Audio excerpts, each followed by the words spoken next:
बिस्मिल्लाहिर्रहमानिर्रहीम, अस्सलाम वालेकुम। लाहौर के लिबर्टी चौक से सरेआम के इस खुसूसी प्रोग्राम में आपका खैर मकदम है। आज हमारे साथ पाकिस्तान की कुछ अहम तरीन शख्सियात इस प्रोग्राम में मौजूद होंगी। पाकिस्तान के सोशल मीडिया के सुपर स्टार्स को आज हमने मदऊ किया है कि उनसे बात करें और जानें कि वो लोगों के दरमियान जाकर पाकिस्तान की गलियों में, पाकिस्तान के चौराहों में, पाकिस्तान की सड़कों पर उनकी राय मालूम करने के बाद इस वक्त पाकिस्तान के सियासी मंजरनामे के हवाले से क्या तजिया रखते हैं और उनका क्या तबसरा है। इंतखाबात की आमद है, इंतखाबात के हवाले से उनकी क्या राय है। हम बगैर किसी बड़ी तमहीद के बराह रास्त गुफ्तगू का आगाज करते हैं। आप सबका बहुत बहुत शुक्रिया, आपने वक्त निकाला, thank you so very much. आपसे शुरू करते हैं। आप इस वक्त पाकिस्तान की सियासत को किस तरह से देख रही हैं? आपको लगता है कि कुछ ऐसा हो सकेगा कि स्टेबिलिटी आ जाए, इस्तेहकाम हो आने वाले वक्त में? मुझे ऐसा लगता है कि 76 साल हो गए पाकिस्तान को बने हुए। मुख्तलिफ अदवार देखे हैं, मुख्तलिफ अदवार जो है वो हमसे पहले लोगों ने भी देखे, अब भी देख रहे हैं। 76 सालों में तो तब्दीली आई नहीं है। तब्दीली का नारा लगाने वाले भी तब्दीली को साथ ही ले गए। फिर जिन्होंने रोटी कपड़ा मकान का नारा लगाया, उनके रोटी कपड़ा मकान भी वहीं तक रह गए। लेकिन गरीब आदमी को सिर्फ मिली है तो तसल्ली, गरीब आदमी को इस पाकिस्तान में मिला है तो सिर्फ और सिर्फ जो है वो एक ऐसा भरोसा जो वो हर पार्टी पर कर लेता है। और हर इलेक्शन से पहले जो है कैंपेन्स चलाई जाती हैं, मुख्तलिफ इलेक्शन की कैंपेन्स में मुख्तलिफ घरों में जाया जाता है। एक जिस मुल्क में लोग जो है वो एक कीमे वाले नान और बिरयानी पर जो है वो अपने वोट का फैसला कर लें, वो कभी अपनी तकदीर का फैसला नहीं कर सकते। पाकिस्तान इस वक्त जो जिस क्राइसिस से गुजर रहा है उसकी सबसे बड़ी वजूहात ये पार्टीज नहीं है कि जिन्होंने पाकिस्तान पे जो है वो काबिज रहे या जिन्होंने हमारे पे जो है वो हुक्मरानी की। हम सबसे बड़े कसूरवार हम खुद हैं, सबसे बड़े कसूरवार हमारी अवाम है। और सबसे बड़े कसूरवार हम खुद इसलिए हैं कि हमने हर उस पार्टी पर जो है वो भरोसा किया जो हमें हर वक्त ये कहने के लिए तैयार है कि जब हम इक्तदार में आएंगे हम तब काम करेंगे। क्या है एक आम आदमी के पास क्या ऑप्शन है कि वो इन्हीं पॉलिटिकल पार्टीज में से, जो दस्तयाब पॉलिटिकल पार्टीज हैं, इनमें से किसी एक पर ट्रस्ट करे? इसके अलावा क्या ऑप्शन है? ऑप्शन है और ऑप्शन होनी भी चाहिए। ऑप्शन हमेशा, ऑप्शन का दरवाजा खुला रखना चाहिए। मैं माहिर नफ्सियात भी हूँ और एक एंकर पर्सन भी हूँ, तो ये दोनों चीजें जब मिक्स हो जाती हैं तो मेरे पास शायद इस चीज के लिए जो है वो एक ऑप्शन मौजूद होगी। और वो ऑप्शन ये है कि आपको अपनी सोच की तब्दीली लानी होगी। जिस वक्त आपकी सोच बदलेगी ना, जिस वक्त आप अपनी सोच पे काम करेंगे, जिस वक्त आप तालीम पे काम करेंगे, अगर आपको हुकूमत जो है वो बुनियादी सहूलतों से महरूम कर रही है, कोई भी हुकूमत आए वो पिछली हुकूमत पे सारा बोझ डाल देती है। ऑप्शन ये है कि तालीम को आम कर दें। वो हमारे लोग जो चैरिटी करते हैं पाकिस्तान में, जो बड़े बड़े चैरिटी सेंटर्स खोलकर बैठे हैं, वो तालीम पर पैसा लगाना शुरू कर दें। जी बिल्कुल ठीक है। आप जरा बताइएगा कि क्या तालीम के लिए भी हम मुहताज नहीं है इसी पॉलिटिकल सिस्टम के, इन्हीं हुक्मरानों के, इन्हीं लोगों के कल्टिवेटिव फैसले इन्हीं को करने हैं, इन्हीं ने पॉलिसीज बनानी है। और बदकिस्मती से कोई एक भी बिला तखसीस कोई एक पॉलिटिकल पार्टी भी हमें ये दिखाने या बताने में नाकाम रही कि उसकी तरजीह तालीम है। अब हालिया तारीख में देख लें, अब इसके पीछे चले जाइए, तो आपके ख्याल में सूरत हाल का हल क्या है? पूरी दुनिया में देखा जाता है कि कोई भी हुकूमत आए तो वो तालीम और सेहत पर काम करती है। ये बुनियादी सहूलतें हैं जो रियासत देती है अपने लोगों को, एजुकेशन, हेल्थ। लेकिन पाकिस्तान में जो है वो पिछले 76 साल से जो है वो जो भी हुकूमत आती है वो नारा तो लगाती है, रोटी कपड़ा मकान। कोई कहता है कि मैं जो हूँ जब आऊंगा तो आपके पास अपना घर होगा, आपके पास छत होगी। लेकिन कोई भी जो है वो जब हुकूमत में आता है तो वो ना हेल्थ को ठीक कर सकता है, हेल्थ सेक्टर को, ना तालीम को ठीक कर सकता है। एज अ सहाफी, एज अ जर्नलिस्ट मैं ये कहूंगा, freedom of speech. What is freedom of speech? Freedom of speech is the right to speak, right and share opinions without any punishment, facing punishment from the government, मेरे ख्याल से। लेकिन आजादी इज़हार राय पाकिस्तान में नहीं है और जो है कभी भी नहीं थी आपके ख्याल में? देखिए मेरे ख्याल से तो हमेशा से मैनेज हो रहा है। ठीक है, हमेशा से मैनेज हो रहा है। लेकिन मेरे ख्याल से कि ये पूरी दुनिया में, पाकिस्तान का आर्टिकल 19 ये कहता है कि आपको आजादी इज़हार राय है, आप बोल सकते हैं, आप लिख सकते हैं, आपको कोई पनिशमेंट जो है आप फेस नहीं करेंगे गवर्नमेंट से। ये आर्टिकल कहता है, ये आइन कहता है पाकिस्तान का, आर्टिकल 19 कहता है। लेकिन उसके बावजूद जो है वो जो बोलता है, और अगर वो हक सच पे बोलता है, इस वक्त सर्वे जो है वो जो भी करने जाता है उसको जो है वो उन्होंने जो है वो नोटिस जारी किया है कि आप सर्वे नहीं कर सकते। ये सोशल मीडिया की हद तक भी ऐसा हो रहा है या सिर्फ मेन स्ट्रीम मीडिया के लिए? देखिए पैमरा का रूल है ना, ये पैमरा ने किया तो वो सोशल मीडिया पे तो लागू ही नहीं होता। जी हाँ, सोशल मीडिया पे तो लागू नहीं होता। सोशल मीडिया पे तो किसी तरह की कदर नहीं है। सोशल मीडिया का तो वैसे ही जो है वो जाल फेंकना चाहते हैं ना कि उनको जो है मछलियों की तरह पकड़ लिया जाए, लेकिन वो जो है वो अब इतने ज्यादा जो है वो जाहिर सी बात है एक जो लोग हैं प्रेस क्लब के वो तो अंडर वन अम्ब्रेला आ गए ना, सोशल मीडिया के लोग तो फैलने हुए हैं, तो उनको जो है वो पकड़ना तो चाहते हैं लेकिन पकड़ नहीं पा रहे, मुश्किल काम उसके लिए भी। बल्कि इनको जो है वो अगर मेरे ख्याल से अगर ये चाहें और उनको जो है अंडर वन अम्ब्रेला लाना चाहें और उनको कुछ ऐसी सहूलियात दें तो वो आ जाएं, क्योंकि मेरे ख्याल से यूट्यूब पे तो डिफरेंट फूड का काम भी हो रहा है। This is innovation of world, इसको मानना पड़ेगा। अगर नहीं इसको मानने बगैर कोई चारा भी नहीं है और सब तस्लीम करते भी हैं। CEO ऑफ नोकिया के साथ क्या हुआ, he is sitting beside the CEO of Microsoft company and he is crying, he sold all his shares to the Microsoft company and he said I did not go with the innovation of world today. बिल्कुल ठीक है, आप जरा I lose ये बात ठीक है, इसमें कोई शक नहीं है। इस वक्त मेन स्ट्रीम मीडिया है या लोग हैं, पाकिस्तान में कम से कम इस हकीकत को तस्लीम कर लिया गया है कि सोशल मीडिया एक बड़ी हकीकत है और पाकिस्तान का मुस्तकबिल है और आप सब ज़ाहिर है पाकिस्तान का फ्यूचर है। लेकिन हैविंग सेड कि आप लोग पाकिस्तान का फ्यूचर हैं, यानी सोशल मीडिया पाकिस्तान का फ्यूचर है, आपको लगता है पाकिस्तान का फ्यूचर महफूज है? देखिए, सबसे पहले मेरा नाम अजीम भट्ट है और मैं इंडिपेंडेंट और इसके अलावा इंटरनेशनल इदारों के लिए ओपिनियन राइटिंग करता हूँ और साथ इंटरनेशनल मीडिया के ऊपर एज पॉलिटिकल एनालिस्ट जो है वो बैठते हैं। देखिए, बात यह है कि अभी बात हो रही है सोशल मीडिया की। सोशल मीडिया भी कैप्चर्ड है, साइबर क्राइम विंग काम कर रहा है, FIA पकड़ लेता है। आप ऐसा नहीं है कि सोशल मीडिया पर आप बेधड़ल्ले से जो है वो कुछ भी बात कर सकते हैं, ऐसा नहीं है। आजादी उस चीज की है जो कि हुकूमत को सूट करती है या मुख्तदर इदारों को सूट करती है और जो हवा बनाना चाहते हैं उसकी आजादी है, बाकी चीजों की आजादी नहीं है। और दूसरी बात यह है कि आप ये देखिए कि पाकिस्तान के अंदर हमेशा से जब से सोशल मीडिया ने बूम पकड़ा है, सोशल मीडिया के लोगों को जानिबदार कह के, टाउट कह के, इस तरह के अलकाबात से साइड लाइन कर दिया जाता है। और हालांकि मुझे आज तक ये समझ नहीं आ सकी, ये तखसीस तो मेन स्ट्रीम मीडिया में भी है। कुछ एंकर्स को कहा जाता है कि जी ये खास पॉलिटिकल, इवन चैनल्स को कहा जाता है कि जी ये इस पार्टी के हैं, ये इस पार्टी के हैं। ये तखसीस तो मेरे ख्याल हर जगह है। लेकिन आप ये देखिए कि सोशल मीडिया के डिजिटल के लोगों को तो सहाफी भी तस्लीम नहीं किया जाता है, एक वक्त तक नहीं किया जाता, माउथ पीस डिक्लेयर किया जाता है। और मुझे ये समझ में ही नहीं आता है कि एक सहाफी गैर जानिबदार कैसे रह सकता है। अगर एक जगह पर डिक्टेटरशिप है और एक जगह पर जमहूरियत है तो सहाफी को जमहूरियत की साइड के ऊपर जानिबदारी दिखानी चाहिए। बिल्कुल वो जानिबदार होगा, एक तरफ गलत है एक तरफ सही है तो वो सही की जानिबदार होगा, ऐसा नहीं हो सकता। और फिर उसके साथ साथ डिजिटल के लोग हों या मेन स्ट्रीम के लोग हों, वो अपना एक ओपिनियन रखते हैं, वो पाकिस्तानी शहरी हैं, उन्होंने वोट कास्ट करना है। वो जानिबदार या गैर जानिबदार के चक्कर के अंदर जाकर अगर 50 जो है वो निशान मौजूद है तो हर किसी के ऊपर ठप्पा लगाकर नहीं आ सकते, किसी एक के ऊपर ठप्पा लगाना है। तो जानिबदारी आएगी, जानिबदारी मुल्क के हक के लिए आएगी, तो मुल्क के हक के लिए जो बेहतर समझता है उसको वोट भी करेगा, उसकी पॉलिसी को भी आगे लेके चलेगा। जी तारिक कैसे? और जी मैं एक समाज सेवक हूँ और मेरा ज्यादातर काम यही है कि उन लोगों के लिए आवाज बुलंद करना जिनकी आवाज कोई नहीं बन रहा। जैसा कि आप देखते हैं सोशल मीडिया पे क्रेन पार्टी है, उनकी आवाज कोई नहीं बनता, तो हमने सोचा क्यों ना हम उनकी आवाज बने, उनका नाम लिखे हुए पे पाबंदियां हैं। और अगर बात की जाए सोशल मीडिया एक्टिविस्ट लोगों की या सोशल मीडिया जर्नलिस्ट की, तो इमरान रियाज इतना बड़ा नाम है, लेकिन काजी साहब कहते हैं कि इमरान रियाज कौन है। जहाँ पे एक्नॉलेजमेंट इतने बड़े आदमी को नहीं है, वहाँ पे हम जैसे खाकसारों के लिए क्या। उसमें मेरा नुक्ता ये कि बतौर शहरी, बतौर सहाफी आप नहीं भी जानते, लेकिन एक शहरी जो 140 दिन तक गायब रहा है उसके बारे में भी अगर मुंसफ़ आला नहीं जानते तो बड़ी हैरानी की बात है। हैरानी है, लेकिन मुद्दई भी मुंसफ भी। तो बात ये करना चाह रहा हूँ, मेरा ये मानना है कि मैंने छठी जमात में ये पढ़ा था कि इख्तियारात का सरचश्मा वज़ीर आज़म है और ताकत का सरचश्मा अवाम है।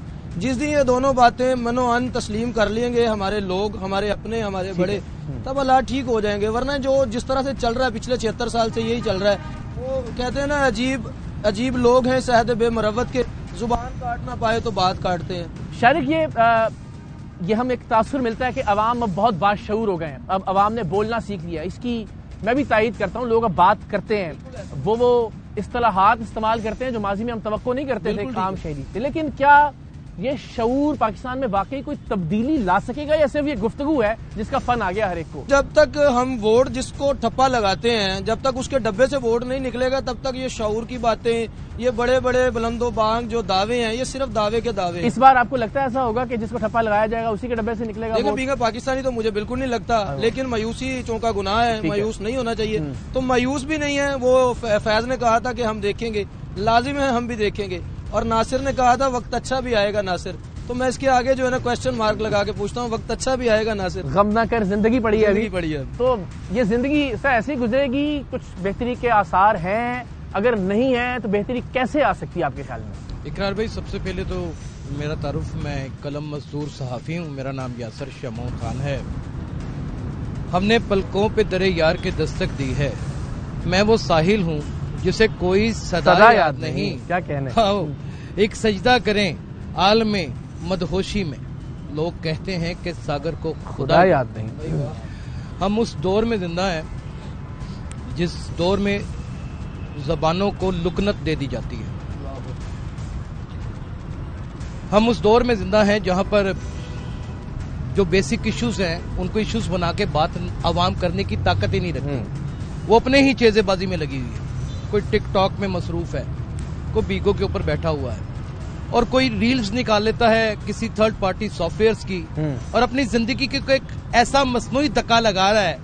और ये सिलसिला ऐसे नहीं है, वाह, ये 75 साल से जारी और सारी है।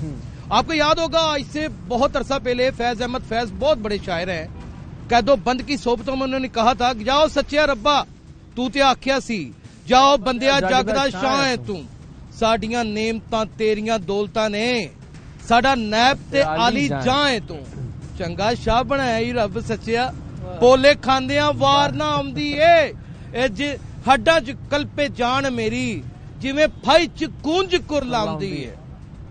इशू ये नहीं है कि ऐसे ही चलता रहेगा, इशू ये है कि कब तक चलेगा। यही सवाल है आपसे, कब तक चलेगा। कई नस्लें, कई पीढ़ियां खत्म हो जाएंगी, ऐसे ही चलेगा। आप ना उम्मीद है? नहीं, मैं ना उम्मीद नहीं, मैं पूरी यकीन हूं कि ऐसे ही चलेगा। उसकी वजह यह है कि देखें, हम अपनी मरास में, अपनी विरासत में जहालत को जन्म देकर आते हैं और जहालत को परवान चढ़ाते हैं और बात करते हैं वोट डालने की।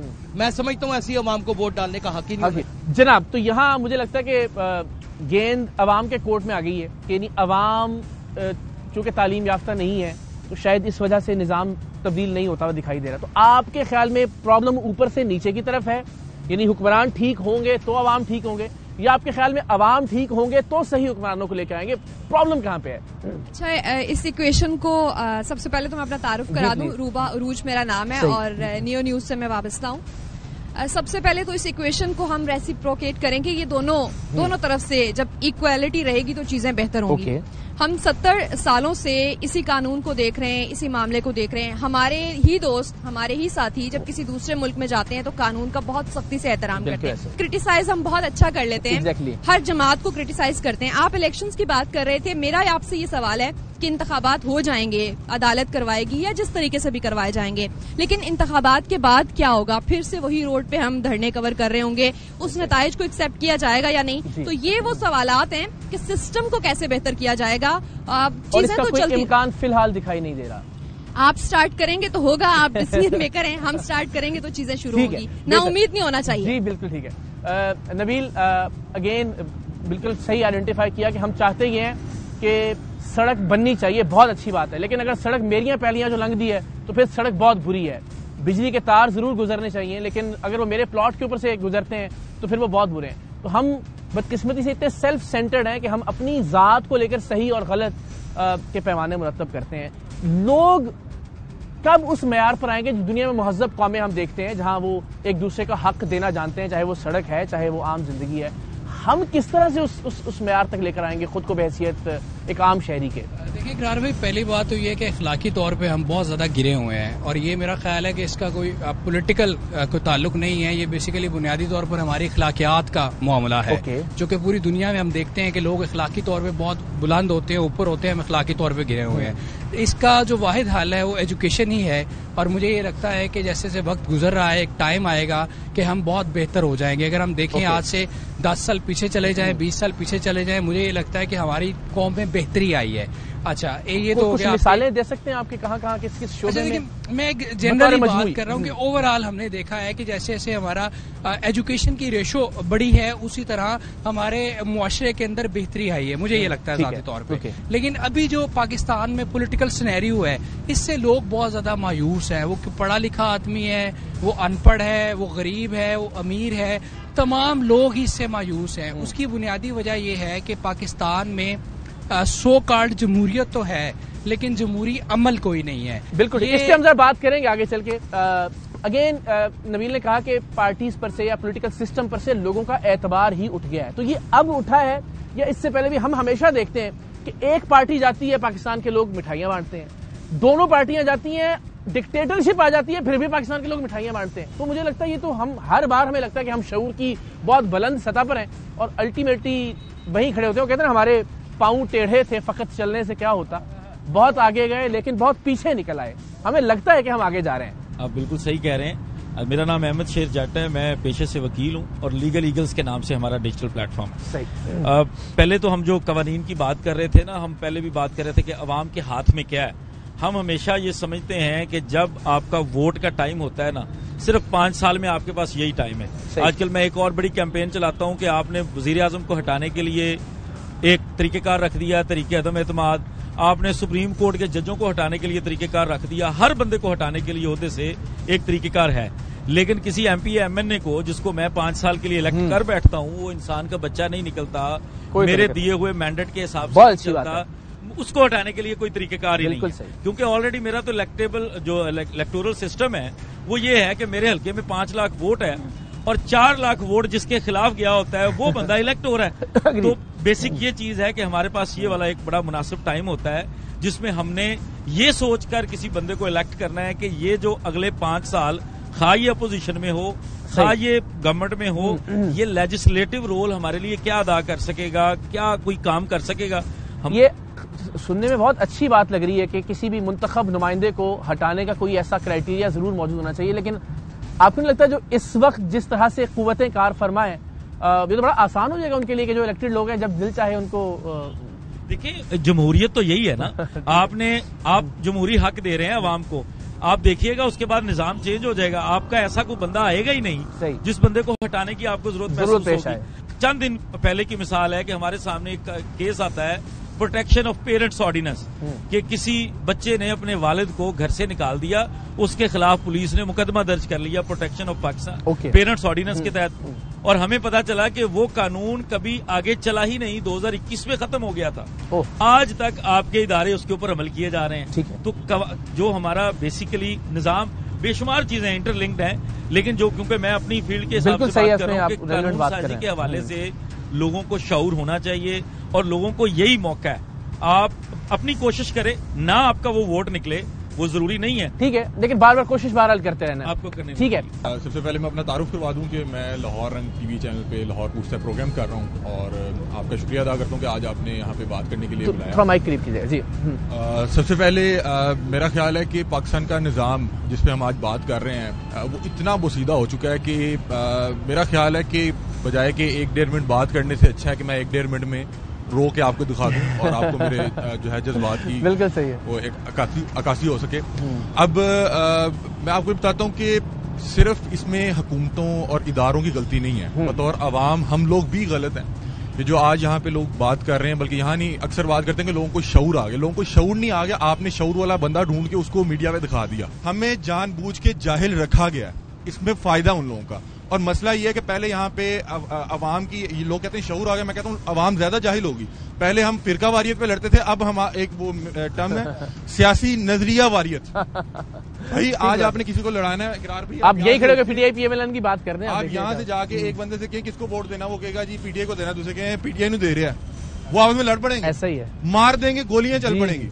अब मसला ये कि अवाम में शऊर नहीं आ रहा, अवाम मेरा ख्याल है मजीद जहालत की तरफ गई। पहले हम सिर्फ वो अब ये पॉलिटिकल एक्सट्रीमिज्म है मेरा ख्याल है। इर्तिजा जरा प्लीज, सोशल मीडिया के रोल पे एक जरा कभी एक भरपूर प्रोग्राम करेंगे। आपने यहाँ पे फ्रीडम ऑफ स्पीच की बात की, मेरा नहीं ख्याल किसी ने भी फ्रीडम ऑफ स्पीच के बारे में कहा। आपने कहा किसको आगे आना चाहिए। मियाँ साहब की ऑप्शन थी, 3 दफा चांस मिला, लेकिन हमारे सामने है खान साहब को 1 दफा मिला तो उन्होंने भी अपना कसर निकाली। जी वेलकम बैक। अब एक नए ताज़ा दम पैनल के साथ हम मौजूद हैं एंड वंस अगेन इन सब का बहुत शुक्रिया। ये हमारे सोशल मीडिया के सुपरस्टार्स, उनसे हम जरा बात कर रहे हैं, जान रहे हैं पाकिस्तान में इजहार राय की आज़ादियों की इस वक्त क्या सूरत हाल है, पाकिस्तान में जमहूरियत पर जो कदगन है उसको एक इस तरह से देखते हैं। आम लोगों से बात करने के बाद गलियों में, चौराहों पर, सड़कों पर इनकी क्या राय है सियासी तौर पर।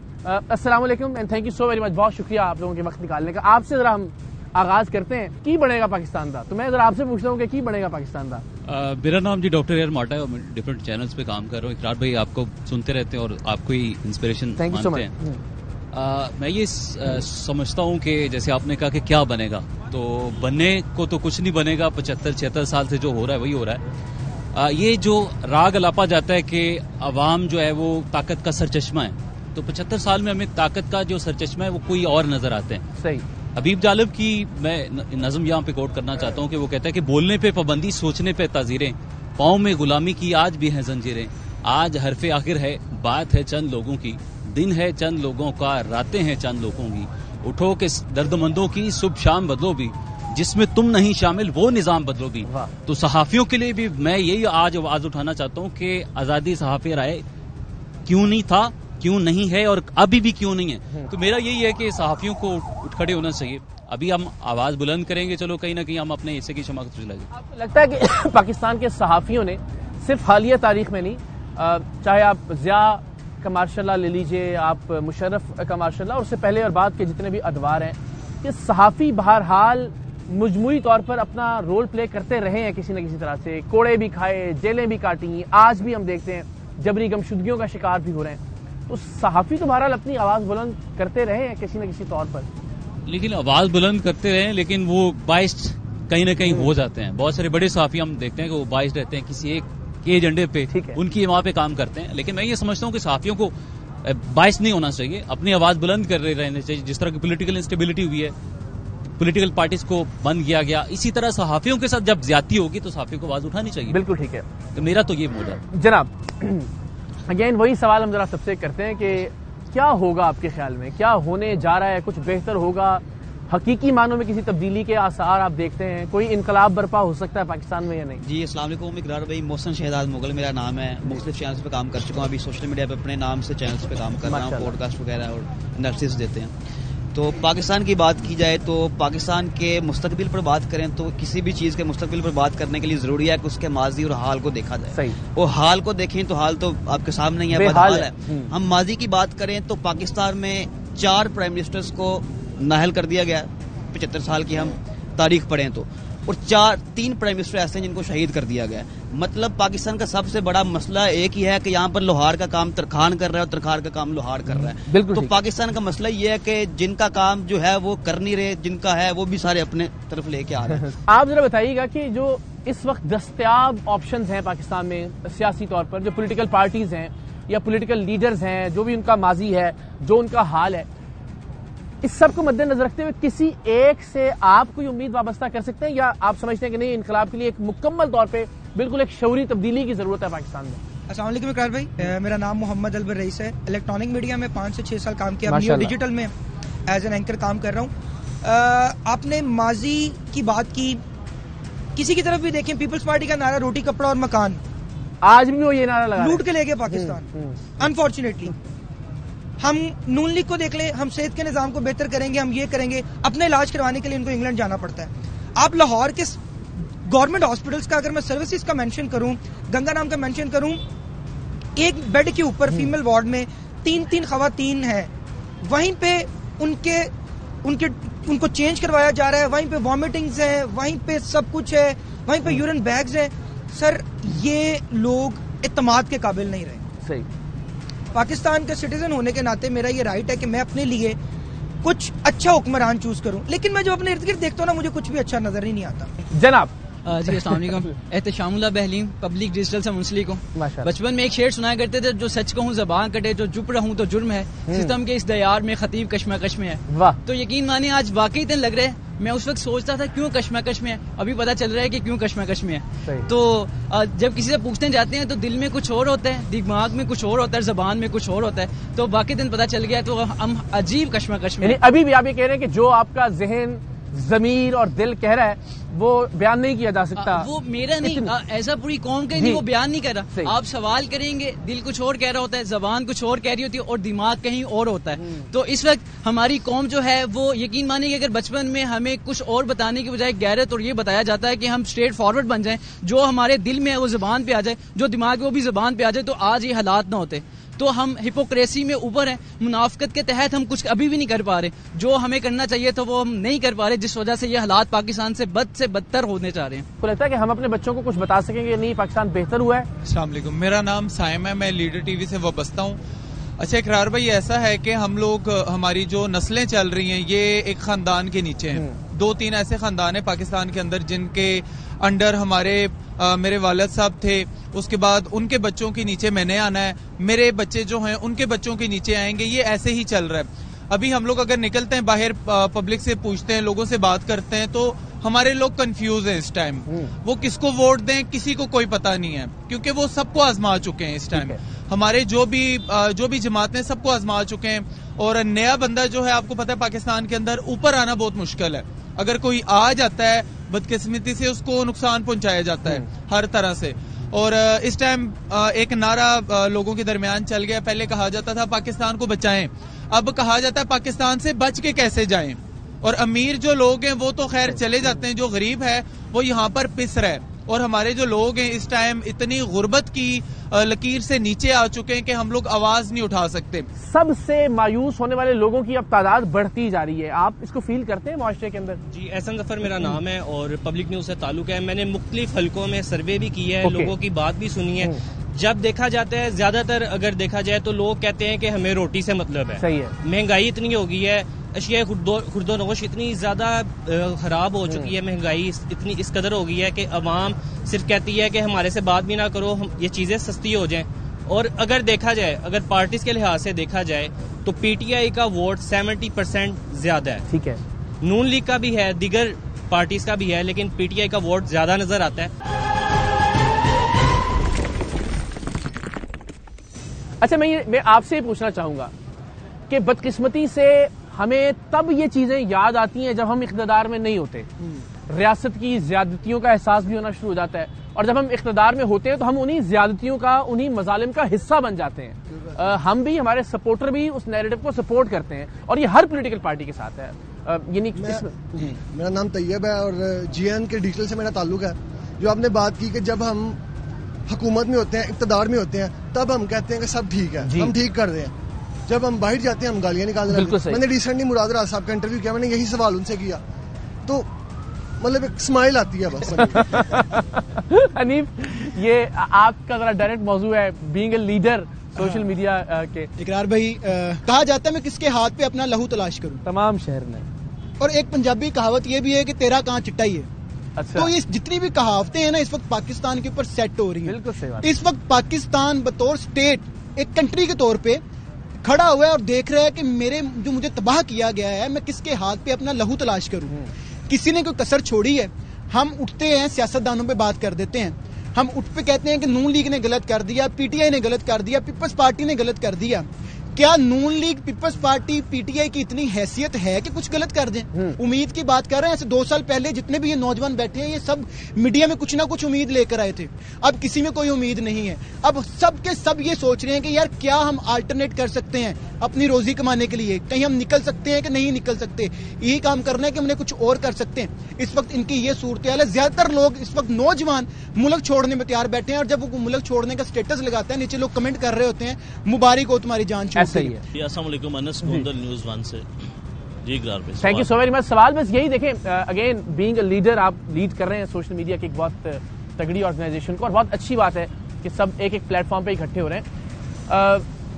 जर्नलिज्म को, और खास तौर पर जो हमारा सोशल मीडिया है, उसको हम किस तरह से इस काबिल बना सकते हैं कि वो वाकईतन पाकिस्तान में सही हकीकी तब्दीली में कोई रोल प्ले करे, या आपको लगता है कि बस सब के सब उसी बिगाड़ का हिस्सा बन गए? अच्छा, अभी पहले आपने एक सवाल किया था कि पाकिस्तान का क्या बनेगा। 75 साल हो गए पाकिस्तान को बने हुए, और आप ये सवाल कर रहे हैं कि पाकिस्तान का क्या बनेगा। 10 साल गुजर गए, 20 साल गुजर गए, 30 साल गुजर गए, 40-50, अभी यही सवाल है कि पाकिस्तान का क्या बनेगा। देख लीजिए, कौन है, किसने पाकिस्तान के हक के लिए काम किया, कौन पाकिस्तान के खिलाफ करता रहा। कहाँ से शुरू करें हम पाकिस्तान को? आज जो पाकिस्तान के अंदर इलेक्शन की बात हो रही है, हर कोई कह रहा है कि इलेक्शन होना चाहिए। हाँ। इलेक्शन सर्वे करते हैं तो वो कुछ और चीज बताते हैं, लेकिन जो इलेक्शन कमीशन है वो कुछ और बता रहा है। okay. जो इलेक्शन प्रोसेस है वो कुछ और आपको दिखा रहा है। तो हमने तारीख से कुछ सीखा ही नहीं। ये बात ठीक है, हमने किसी का एहतसाब किया ही नहीं। ठीक है, थैंक यू अनस, बहुत शुक्रिया। इकरार भाई, फरहान नाम है, नियो डिजिटल से मुंसलिक हूँ। इन्हीं की बात जो लास्ट आगे बढ़ाते है उसी को बढ़ा देता हूँ कि अनवर मकसूद साहब की एक तकरीर मैं सुन रहा था, तो उन्होंने कहा था मैं यहाँ नान खताई की बात करूंगा, तो मैं भी नान खताई की बात करूंगा। यहाँ जाहिर है सब लोगों ने अपनी अपनी राय दी, मोहतरम है, मेरे अजीज हैं। ये मुझे लगता है कि फलसफाना बातें रह गई हैं, बड़ी हकीकत है ये, इसको तस्लीम करना चाहिए। आज हमें हकीकत को ऑन करना चाहिए। और मेरी अपनी जाती पर्सनल राय ये है कि हरारकी जो है वो ऊपर से नीचे की तरफ आनी चाहिए। जो हमारी जमहूरियत है वो आज तक बनी नहीं पाई। जो जमहूरी निज़ाम है उसको ही ताकतवर नहीं किया गया। आज जिस जगह पे बैठ के आप ये प्रोग्राम रिकॉर्ड कर रहे हैं, यहाँ पर हमने ऐसी ऐसी गिरफ्तारियां देखी हैं जो शायद हमें मजीद 30 साल जो हमारी जिंदगी 50 साल रह गई है उसमें भी हम ना भूल सके। बिल्कुल सही। अब जो वो गिरफ्तारियां एक सियासी जमात की हो रही थी, दीगर सियासी जमातें ये क्यों नहीं सोचती कि हमारे साथ भी ये हो सकता है? इससे पहले भी इस जमात के साथ ये हो चुका है, आने वाली जमातों के साथ मैंने अपने ट्विटर पे जो सबसे ज्यादा ट्वीट की होगी ना, जी जी, वो ये मिसरा है कि चिराग सबके बुझेंगे, हवा किसी की नहीं। बिल्कुल ठीक है। मैं हर दौर में हर टीवी चैनल के लिए, हर जर्नलिस्ट के लिए, हर पॉलिटिकल पार्टी के लिए ट्वीट करता रहा और अल्टीमेटली वही सर्कल और दायरा हम देख रहे हैं, हर एक उससे गुजर रहा है। मेरे ही अपनी जाती राय इकरार भाई ये है कि एपीएस का एक वाकया हुआ था, उसके बाद हमने ये देखा था तमाम सियासी जमातें जब एक टेबल पे बैठी थी, तो मुझे उस वक्त लगा था कि मैं उस मुल्क में रहता हूँ जहाँ खुदा ना खास्ता इस तरह का कोई भी इस मुल्क के ऊपर जो है शबखून मारा जाएगा तो उसमें हमारे तमाम लीडर्स, हमारी तमाम मिलिट्री इकट्ठे हो जाएंगे। वो एक दिन था और उसके बाद मुझे लगता है कि ताहयात अब मेरी जिंदगी में वो दिन नहीं आ सकेगा। जब यहाँ पर ये गिरफ्तारियां अमल में आ रही थी, जब एक सियासी जमात को इतने बुरी तरीके से, जो कि उनके बुनियादी राइट्स हैं, उसके हकूक को पामाल करते हुए उनकी गिरफ्तारियां अमल में आ रही थी, तो दीगर सियासी जमातें वो ये क्यों नहीं सोचती कि हमारे भी आने वाले 5 साल ऐसे हो सकते हैं? यही मुद्दा अगर इसको ना पहली जमातों ने आज वालों का सोचा, ना आज वाले आगे का सोच रहे हैं। Very unfortunate. ये बिल्कुल नुमान, जरा इसी बात को हम लेके आगे बढ़ते हैं कि हर एक अपने वक्त में जालिम रहते हैं, तनासुब कम हो सकता है। कोई कहे कि जी मैंने तो 1% किया था, मेरे साथ तो 99% हो रहा है, लेकिन दागबेल तो आपने डाल दी। हर एक जब मौका मिलता है तो वो जालिम बन जाता है, जिससे हमने आगाज भी किया कि सब्जेक्टिव हो गया है, जुल्म भी, आपका एंटी एस्टेब्लिशमेंट होना भी। यहाँ तक आप देखिए कि बलूचिस्तान के इशू पर भी हम जब हमारा सियासी मफाद होता है तो हम उनको मजलूम मानते हैं, वरना हमारा नैरेटिव और हमारा बयानिया उसके मुखालिफ होता है। इकरार भी इसमें ना सियासी पार्टियों की बजाय मैं ये वर्ड कहना मुनासिब समझूंगा कि किरदार बदल रहे हैं, स्क्रिप्ट पुराने, ये ज्यादा बेहतर हो जाएगा। दूसरी चीज है मौजूदा सूरत हाल की अगर मैं बात करूं पाकिस्तान में, तो हमने ऑन ग्राउंड रियलिटी देखी जाके सर्वे करके, तो उसमें जमहूरियत का जो था ना, जो बेसिकली जो पब्लिक थी उनकी आवाम की जुबान पर ये था कि पाकिस्तान तहरीक इंसाफ को हक मिलना चाहिए हुकूमत का। नहीं, मेरा ख्याल है कि हमें ये नहीं कहना चाहिए कि पीटीआई को हुकूमत मिलनी चाहिए, हमें ये कहना चाहिए कि बस जो आवाम की अक्सरियत चाहती है वो होना चाहिए। हमें जो नजर आया बिल्कुल पाकिस्तान तहरीक इंसाफ के हक में थी। और इस बारे में मैं भी अपनी राय का बहुत बार इजहार कर चुका हूँ कि मकबूलियत को अगर आप अवामी मकबूलियत में बाकी रह गई बात जो उम्मीद की, तो उम्मीद तो हमें ये भी है कि पाकिस्तान सुपर पावर बनेगा। जी, मेरा नाम मियां आसिफ है, जर्नलिस्ट हूँ। जी मियां साहब, सबसे पहले ये बात है कि किसी भी मुल्क की जो तरक्की है ना, वो 2 चीजों से है, एक अदलिया से, दूसरा आवाम से। जब इंसाफ बगैर पैसों के बिकेगा, बगैर पैसों के मिलेगा, तो तब निजाम भी ठीक होगा। अवाम की यहाँ पे क्या वैल्यू है? अवाम की यहाँ पे कोई वैल्यू नहीं। जिस मुल्क में अवाम की वैल्यू नहीं होती वो मुल्क कभी भी नहीं चल सकता। अस्सलाम वालेकुम इकरार भाई, मेरा नाम कंक्लूडिंग रिमार्क्स सारी गुफ्तगू आपने सुनी। बेहतर है न डालो सितारों पे कमंदे, इंसान की खबर लो कि वो दम तोड़ रहा है। हम अक्सर यहाँ भी जाते हैं सर्वे के लिए, तो वहाँ पर यही लोग कहते हैं कि भाई 2 वक्त की रोटी नहीं मिल रही, आपको इलेक्शन सर्वे की पड़ गई है। तो यहाँ पर सूरत हाल यही है कि हर बंदा चाहता है कि भाई 2 वक्त की रोटी मिल जाए, बाकी जो मर्जी जैसे चल रहा है। यहाँ पर हालात कुछ इस तरह के कि जो भी सियासतदान आता है ना, तो वो पिछली जो हुकूमत आती है उस पर डाल देता है। मैंने इंटरव्यू किया था, एक हमारे जंग के सियासतदान है साहबजादा महबूब सुल्तान साहब, और वो यहाँ पर मिनिस्टर भी रह चुके हैं।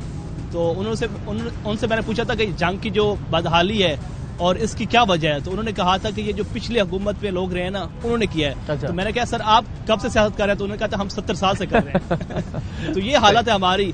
और दूसरी बात ये है कि जो सियासतदानों की औकात है वो हम सब देख चुके हैं। चले जी, मौसम में सर्दी बढ़ रही है और बातों में जरा गर्मी ज्यादा बढ़ रही है जिसकी ताब हम नहीं ला सकते। मेरा ख्याल है प्रोग्राम को अपने इख्तिताम तक पहुंचाते, लेकिन मुझे बहरहाल इस बात की रियलाइजेशन जरूर हुई कि इतना अच्छा बोलने वाले, इतना अच्छा सोचने वाले मुख्तलिफ जावियों से इस प्रोग्राम के दामने वक्त में गुंजाइश जरा कम थी। हम ज्यादा अच्छी और ज्यादा मौसर बात कर सकते थे, लेकिन मैं आपसे दरख्वास्त करूंगा कि सिलसिला इंशाल्लाह जारी रहना चाहिए किसी भी प्लेटफॉर्म से।